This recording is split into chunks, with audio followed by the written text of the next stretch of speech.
Musinier. Bonjour et bienvenue, www.oui-start.com. Aujourd'hui, notre experte architecte qui est avec nous, Sarah Cohen, et ça nous fait bien plaisir de nous recevoir. Merci beaucoup d'avoir accepté notre invitation. Merci à vous. Alors, Bonjour. une question qui nous revient très fréquemment, c'est quels sont les honoraires d'un architecte en règle générale? Alors, en règle générale, on peut se baser sur 10 à 12% du montant des travaux. Ah, quand même. Si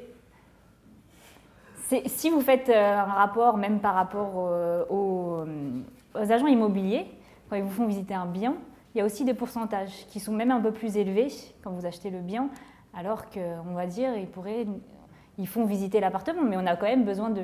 L'intérêt de faire après appel à nous, c'est qu'on a un pourcentage, mais on va gérer en fonction de votre budget et ça sera des honoraires en moins, enfin un prix en moins, sur d'autres choses, d'autres petits points qu'on va pouvoir traiter. D'accord. Voilà. Quelle garantie nous offre un architecte en réalité? Alors quand même, c'est une sûreté par rapport à votre construction. Donc nous, on est là quand même pour vérifier, entre guillemets, que ça soit fait dans les règles de l'art, comme on dit, que les entreprises respectent bien et au niveau de la construction, au niveau des matériaux qu'ils utilisent, même dans la façon de faire les choses. On est là pour vérifier la sécurité et du chantier et après de la construction. Donc on est là depuis du début à la fin, donc on surveille un petit peu tout le projet. Donc c'est quand même une garantie pour les clients d'une bonne construction. Faut-il inviter son architecte durant sa crémaillère? C'est toujours plus agréable. C'est conseillé. C'est conseillé, tout à fait. D'accord. En général, on fait toujours, même à la fin du chantier, enfin c'est souvent le cas, un petit, on va dire, un pot de fin de chantier avec les clients, l'architecte, toute la maîtrise d'œuvre et puis aussi l'entreprise.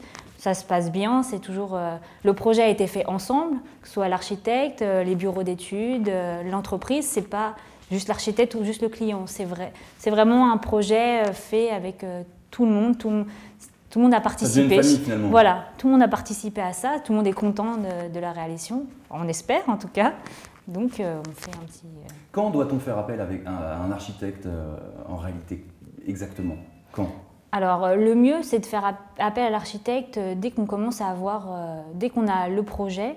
Même par exemple si on achète un terrain, dès qu'on a commencé la promesse de vente du terrain ou de l'appartement, comme ça on est vraiment en amont du projet pour pouvoir faire le projet le plus rapidement possible entre guillemets, parce que bien sûr quand on achète un bien ou un terrain, il y a les questions de budget, de prêt qui rentrent en compte. Donc on a envie que les choses se fassent rapidement et que ça ne traîne pas. Donc plus on arrive en amont, plus on peut traiter le projet dans les meilleurs délais et dans une meilleure situation. C'est quoi un délai moyen justement? Combien de temps vous restez avec un client en général? Alors c'est vraiment très aléatoire, que ce soit un appartement ou une maison, c'est quand même assez différent. En général, même pour le temps de faire le projet, une esquisse, parce qu'on fait d'abord une faisabilité du projet, après une esquisse, et après on passe au permis de construire ou des déclarations administratives. D'accord. Donc il faut compter quand même bien 6 mois quand même, parce qu'il y a aussi le temps de réponse du client. Bien sûr. Il a le temps de réflexion.